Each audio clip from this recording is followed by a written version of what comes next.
Welcome to another edition of Community Matters. I'm Jim Cameron, host of this program and program director of Darien TV 79. And those of you who watch regularly know that Community Matters is a show where we highlight some of the non-government organizations and nonprofits in the community that help improve the quality of life, not only on the land, but on the sea. And our guest today is Lee Shemetz. He is the president of Soundwaters, which is based in Stamford, and I welcome you to the program, Lee. Thanks, Jim. Glad to be here. Before we talk about the good works of Soundwaters, let's talk a little bit about your professional background and what brought you to your job as president. Okay, glad to be here with Community Matters. I have been president of Soundwaters for now 18 years. And before I was here, I worked up at the Yale School of the Environment, and I ran different programs up there in urban forestry and urban community work. I then got my PhD and continued to stay up at the School of the Environment, doing some teaching and program development, and until I decided that I really wanted to have my personal life and my professional life align and not be commuting for the rest of my life, and discovered Soundwaters and the opportunities to work locally in our community, in the environment, and have been here since then. Great. Well, we'll talk about Soundwaters in a moment, but let's obviously talk about Long Island Sound, sure, which is the focus of your mission. What's the condition of Long Island Sound these days? And we're recording this in the end of June of 2023. I don't want to know what the tide is right now, but more, is it getting any cleaner? Is it any better than it was a few years ago? What are the continuing problems? So I kind of looked over my left shoulder towards the sun, because here at Cove Island, which is literally a stone's throw if you have a good enough arm from Darien, looking out the water. And I think anyone who has lived in this region for a good stretch of time knows the answer is it's a lot better. Because back in the late 80s and 90s, Long Island Sound really was a dying resource. And that's when many organizations, including Soundwaters, were founded. A lot of different organizations have been working for 30 plus years to improve the quality of Long Island Sound. And there's been a lot of success in that area. And we can talk about the details of how that works and why that is, and why Long Island Sound is so particularly vulnerable to human impact. But vulnerable can also mean responsive, that we can actually make a really large difference because of the features of the sound in the quality. So it was very, very poor, a dying resource in the sense that there was medical waste, washing up on beaches. The fish kills were epic, and it was a place where if you went in the water, you didn't feel good about it. We still have a lot of problems, and I can talk about those. We still have beach closures at an unacceptable rate. That we've all gotten kind of inured to and should probably take another look at. But over time, the sound is cleaner and healthier. We see that also, we can talk about it in the fish that are captured, both by local fishermen, they would agree with that, but also the constant trawls that the state of Connecticut has done, Soundwaters trawls, and that's a good trawl in terms of looking at the benthic creatures. That's a good longitudinal or overtime study. So by any of these different measures, it is a healthier body of water than it was decades ago. That said, it's also an immensely vulnerable body of water and still has a ways to go. And we can kind of talk about why that is, because there's certain features of the sound and of us people around it that are really easy to understand of what makes the sound so vulnerable to our daily actions. Well, I guess part of the vulnerability, aside from whatever man is doing to pollute the sound, is just the very structure of the sound itself. It opens at a very wide mouth out to the ocean and then filters down into like a funnel down to the Hell's Gate region and into the New York City region. How much of that water is actually flowing through any given time, or is it some of it just kind of stagnant? So we can talk about human impact, which candidly I prefer rather than man's impact, because that leaves out a good bit of the population. So human impact matters, but as you're saying exactly, it is the nature of the Sound. We are an estuary, which means that there's very little flow. As you pointed out, we get the flow in from the Atlantic over by Rhode Island, and it's over by the Race. It's also deeper there. So the Sound has a few features. It's long and thin and narrow at the end, like a bathtub. And in that sense, if you think of the bathtub analogy, down here in the Western Sound where we are, we're kind of, at the plug. This is where the water doesn't flow nearly as well. And any assessment of the Sound will show that difference, that the water quality will be healthier, whether it's terms of oxygen availability or any other feature, is healthier to the east where you're getting the flow of the new water. It's also deeper there. The deepest part of the Sound is at the Race at about 300 and something feet. The average of the Sound is closer to 60, 65. It's a shallow body of water, which means that there's, again, not as much churning. The other is that it's brackish. We get a lot of runoff. We get a lot of fresh water, and that comes through mostly the Connecticut side. And that means that especially the Connecticut River, which is a great source that runs through 6 states and 2 countries, it goes all the way to Canada. And a great kind of visual of this fact, how much drains through the Connecticut River to the Sound, came a couple days after Hurricane Irene, 10 plus years ago, which was an unusual hurricane. It happens occasionally. It's a hurricane that went inland. And if you remember, really nailed Vermont. Vermont got really hit by, as a state, by Irene. And what you saw 3 days later down at the mouth of the Connecticut River over at Old Lyme and Old Saybrook and Old Lyme was this Landsat photo that looked almost like what you might imagine the Mississippi Delta. It was this spewing of a delta, which was essentially the topsoil of Vermont flowing down the river 3 days later.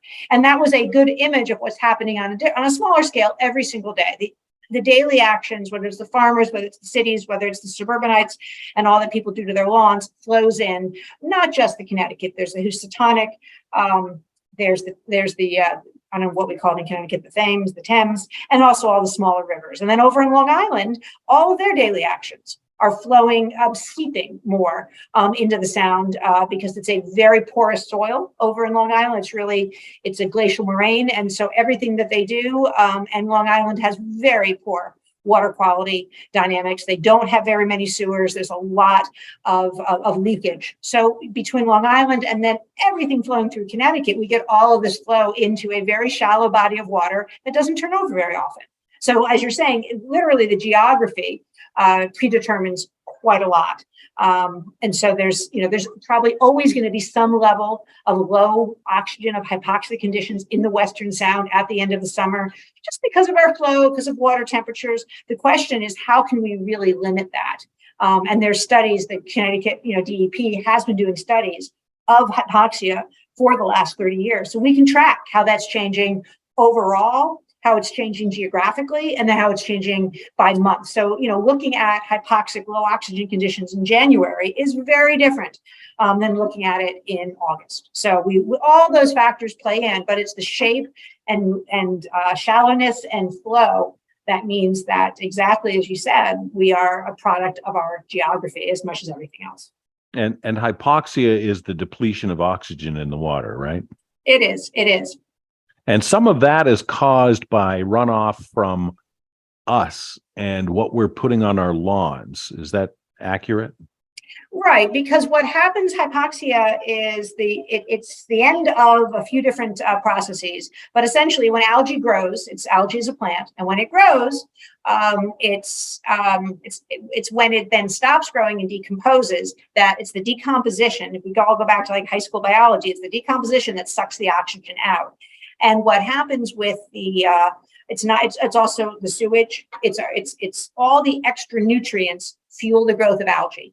And that includes very much fertilizer, that includes runoff of farms, and that includes outfalls from sewage plants, increases the capacity of that algae to grow, overcompensates the algae, and then so there's that much more of it. And when it decomposes, it just drops the oxygen levels to points where animals can't, the fish cannot breathe. Is there still sewage being pumped or allowed into Long Island Sound? It's not allowed. The biggest change in 30 years has been the incredible change in sewage treatment. And that's where regulation has a role. Personal responsibility takes us, certain places, but back in the day, there was sewage being pumped. What happens now is we get overflows.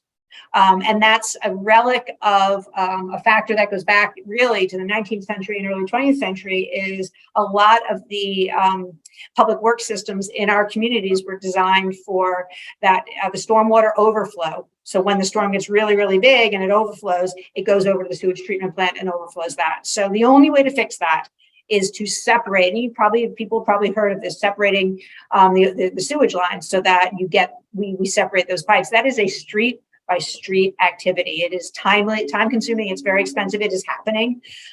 The other overflow, and I think Darien knows this incredibly well, is when we get big storms. We know what happens in Darien. It happens in other communities too. Darien, particularly, there's so much pervious surface, paved surface in the downtown area where there's a lot of flow, that there's all this overflow. So everything gets taken. That means the oils get taken, and all of that just runs right in still to the sound. And that's how we get this dynamic that after a major storm, every beach is closed.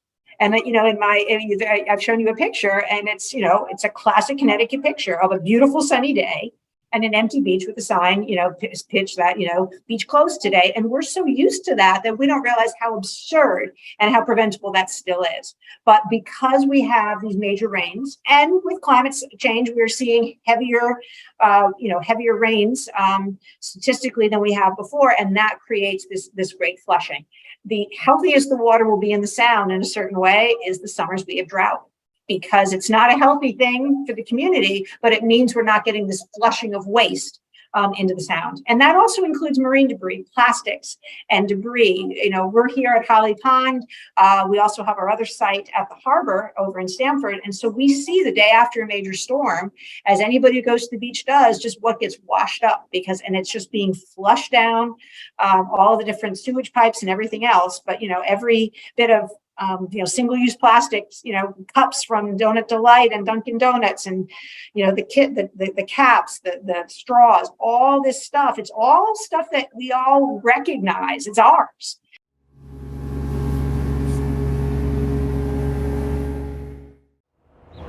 Hi, I'm Christina from Soundwaters. It's a beautiful spring day here in Stamford Harbor, and as the weather warms, we're going to see more people headed towards the harbor, either to be on their boats, walk around, and enjoy the outdoors. Unfortunately, when you see an increase of people headed towards the coastline, we'll also see an increase of trash floating in the water. How do we track this? Well, one way is with our Marina Trash Skimmer. Our Marina Trash Skimmer is a device that lives permanently here, attached to a dock at Harbor Point. A motor creates a whirlpool circulation inside the rectangular container, and the movements draw water and any floating debris into the container. Because of this circular flow, the debris gets stuck in the container, allowing us to remove the trash from the water. Last week, a terrific group of volunteers from Franklin Templeton joined us for an afternoon. They collected the debris from the skimmer, counted it, cataloged it, and weighed it. Some of the items they identified included cigarette butts, straws, water bottles, and small bits of styrofoam. We add what they find to our database, and that helps us see trends in harbor trash and can even help us identify point sources of pollution. Other volunteer groups join us for similar cleanups, and throughout the year, Soundwaters students inventory the marine debris. So when you're visiting the harbor or anywhere along the coast of the Long Island Sound, keep an eye on anything that can end up in the water. We wouldn't want to find your trash in our Marina Trash Skimmer.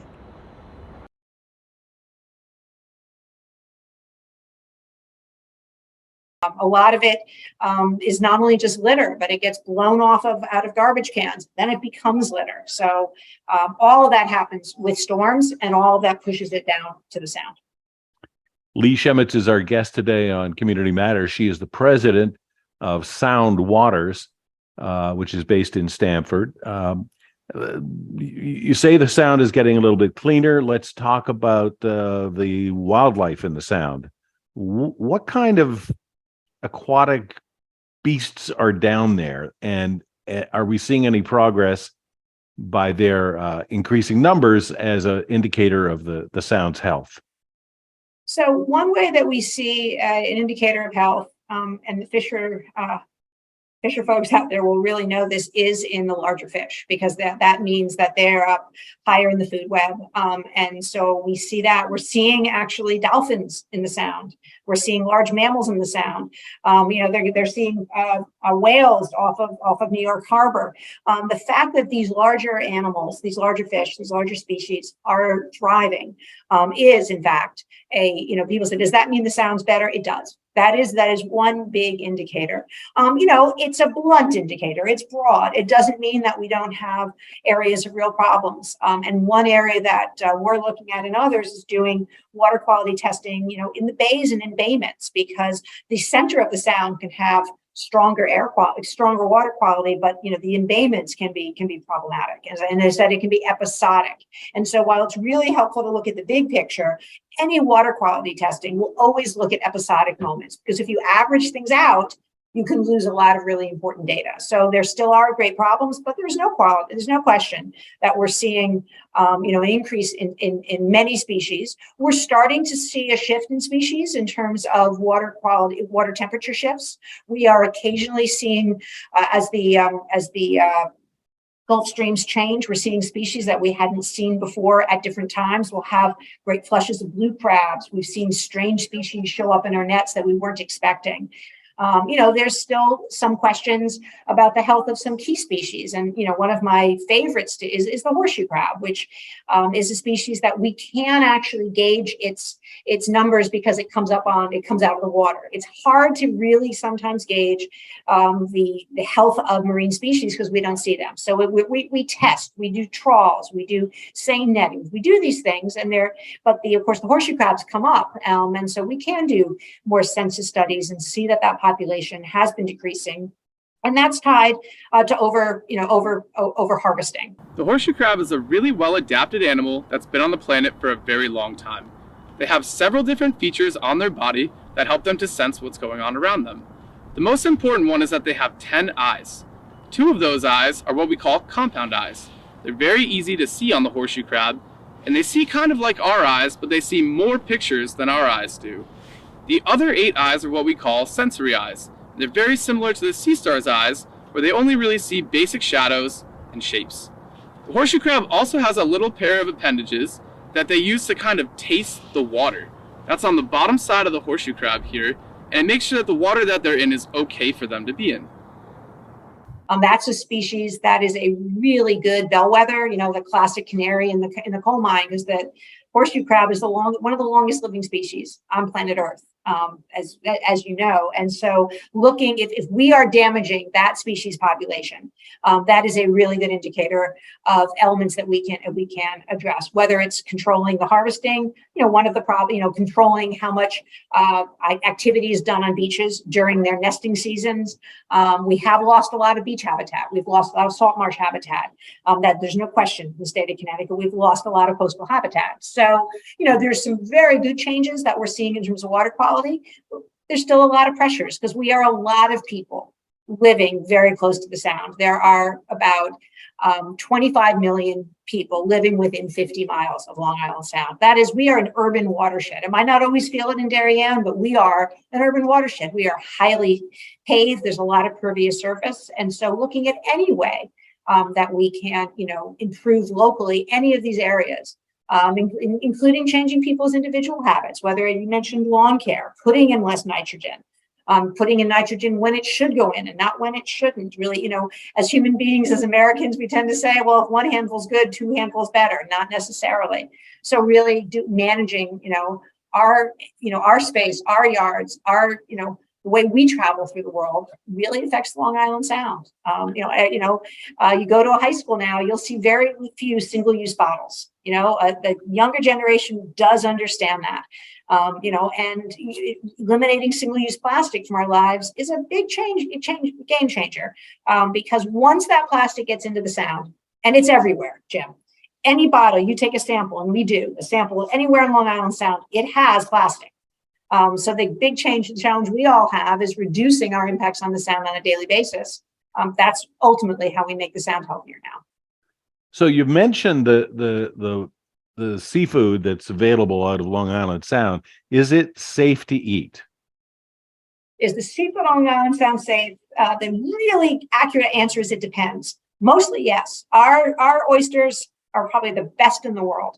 And they are carefully managed. They are carefully looked over by the health departments of every town. The oysters sold out of Long Island Sound, out of the coast of Connecticut, are healthy. They're great. And then in terms of the beds, that really falls to the individual health departments of each town, and they monitor them very closely, and then there's state oversight of that. So when the beds are open, they're healthy and ready to go. But if a neighbor of mine caught a bluefish or something and brought it home, is that safe to eat? Would you eat it? Absolutely, with pleasure, and a good bit of butter. And a good bit of butter. Lieb Shemit's our guest today. She's the president of Soundwaters, and she's joining us today on Community Matters. Let's talk about the work of Soundwaters. You've hinted at some of the things that you're involved with already, but how did it get started, and what are some of the things you're involved with now? So we started because a group of people were concerned about the sound. It's that simple. That was back in the late 80s when, as we talked about, the sound was visibly dying. The medical waste up on the beaches, the fish turning up, and there's a gentleman named Len Miller, our founder, who got the kind of crazy idea to get people out on the water. His assessment. Our original members' assessment was that one of the big challenges was access and education, and we are still very committed to that. Long Island Sound Gym is unusual in that it's really hard to get to. If you don't live in a town that's right next to it, it's hard to get access. And if you just kind of imagine yourself going across the country to our friends in Oregon, they have a beautiful coastline. It's 100% public. Our coastline is almost 100% privatized. There's 3 public access points that are the state parks. Otherwise, it's private land or it's owned by a municipality. And if you don't come, there's all these barriers. And it's not that they're better than we are. We were settled differently, and it's the product of that. But it means that it's hard to get to. And even if you live in town and you have that access, it's hard to get out. You need the resources. You need boats, knowledge, a lot of things. So a lot of what we do is create ways for people, mostly children, but including adults, to get out, to get access to Long Island Sound. It's why we have over 100 small boats. It's why we have an 80-foot schooner. We are absolutely obsessed with creating ways to connect people meaningfully to this great natural resource, because without Soundwaters, most people cannot ever get out to enjoy, learn from. And we think that, having Long Island Sound being a meaningful part of people's lives, it helps their lives be stronger, and it helps students learn better as well. So I've been out on that schooner several times, and not only enjoyed the sail, but also got a little education, because there's a little teaching that goes on as part of the trip as well too. Where did the schooner come from, and how does it operate? So again, this crazy band of folks about 30 years ago were able to convince enough people to buy the schooner. And they talked with our good friends over at Clearwater, Pete Seeger's Clearwater on the Hudson. That was the model for many organizations like ours. And it was a crazy dream that we could do that. And that was about 30 years ago. And then back in about 2000, Soundwaters had the opportunity to restore what is now our Coastal Education Center here at Holly House at Cove Island Park. And that really allowed us to expand dramatically. A ship is a wonderful resource, but only so many people can get on it, and only so many months of the year can it run. So when we were able to open our program here at Cove Island, that allowed us to become truly year-round and really expand. And that's how we're able to reach over 30,000 students a year. We partner with hundreds of schools. We are, and they bring their students to us. We go to them. It's a real strong partnership.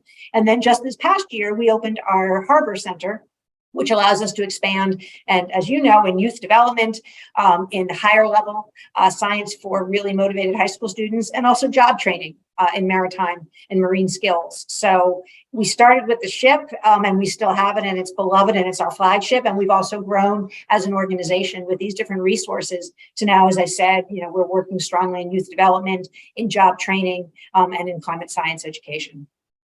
Tell us about the job training program. So the job training program is called Harbor Corps. And we were able to pilot that right before COVID, and we got our first class in, and then we had to wait to get through COVID and build our center. We now have it housed over at our Harbor Center. We have a fully equipped workshop where we can bring in boats and work on it. And the focus is really twofold. We work with small groups of young people. They're high school graduates around age 18 to 25. And these are young people who are not interested in going to college. And living here in Fairfield County, it is difficult to thrive and to find meaningful work without with only a high school degree, because the service jobs really are not family raising jobs. That's very difficult. And so we've known about this problem. And then we realized that at Soundwaters, we had an interesting angle because we know the marine trades, with our ship, with our work. We've been on the waterfront for 30 plus years. And we know that our colleagues in the shipping industry, in the oystermen, the dredgers, the marina operators, they all need people to work. Those are not college necessary work. In fact, having a college degree doesn't get you anywhere in the shipping industry. You still start at the same spot, whether you went to college or not. And those are jobs that have strong salaries and strong growth. Those are family raising jobs. So we put those two ideas together and created Harbor Corps. We've worked a lot with our colleagues in the field, who are in these trades. And individually and collectively, they really said to us that they're looking for two kinds of training. One is in skill building. And it's not that they need people to be experts in fiberglassing or marine electronics or small engine repair. They need to have experience in these areas. They need to know, they need to understand tools. They need to be able to work outside on boats. So it was kind of getting that skill growth. The other element they were looking for were those essential skills of how to be a strong worker, how to show up to work, how to handle when you're having a bad day, but you're still at work. How do you interact with your peers, with your boss? All of those kinds of, sometimes called soft skills. Jim, we call them essential skills, but those two kinds of, job skills, essential skills, and that's what we do in a 4-month program. It's 4 months. They do lots of project work down at the marina, at our marina, and in our workshop, and develop these skills as well as resume skills, interviewing skills. They visit a lot of different job sites to kind of learn where their skills, where they're most interested. It's different to work, say, Jim, on a marina versus on a tugboat. So we give them experiences so they can kind of see where they're most interested. And we're really, really excited about this program and growing the program. And the job prospects for those graduates are pretty good? They are. They're all in their second round of interviews. So we hope to have some good news soon, because the goal is that they graduate, into work. It's not simply to get skills. It's also skills and move towards their paths. So they just graduated just about a week or two ago, and they're still interviewing now. So our fingers are crossed for some good news very soon. Lee Shemit's our guest. She is the president of Soundwaters, which is based in Stamford. In the moments that we have left, where is Soundwaters focusing its energies for the future? What are you anticipating will be areas that you can succeed in and prove the worth of your efforts? It's a great question. Well, like I said, we believe our community is stronger when we're connected to and learning from the sound. So fundamentally, that's where we aim to grow. As I mentioned, we just opened our new Harbor Center. So our capacity has expanded tremendously. So part of what we're doing right now is growing the programs we have. So Harbor Corps, we have launched, that is growing. Our youth development program, Young Mariners, used to be run out of a couple old trailers. We now are able to double the amount of time we're committed to our youth development program. Same with our high school, our research intensive, our Soundwaters research intensive. We're able to absolutely expand those numbers dramatically. And so we're really focused on creating new ways that everyone can be kind of deepening their connection to the sound. And a lot of our work is in climate science education. In many ways, what we called environmental science, or the study of the natural world, is climate science, the study of how the natural world is changing. And really understanding that, understanding what it means to students, doing some investigation in climate science, climate change anxiety, understanding where our students are coming from and meeting them where they are. We provide that kind of support to schools throughout the state of Connecticut, also over in New York. Connecticut, as you know, recently passed a law requiring climate science education. So partnering with those schools, deepening their understanding, deepening the teachers' capacity, being a partner with teachers and schools. We are really excited with the opening of the Harbor Center, with our new capacity to grow and continue to be partners with so many great organizations, schools, and families throughout the region. Well, I hope that this conversation has helped foster a little more education on the part of our listeners as to your good works at Soundwaters. And in the closing credits, in just a moment, I'm going to put all your contact information so people can find out about not only the harbor cruises, but also the education programs, your website, phone number. So grab that pencil and paper, everybody, and be prepared to jot things down and get in touch with Soundwaters if you're interested for more. Lee, I want to thank you very much for your joining us on the program today and wish you much success. Jim, appreciate sharing with you today. Appreciate it very much. Great. And thank you, our faithful viewers, for watching another edition of Community Matters.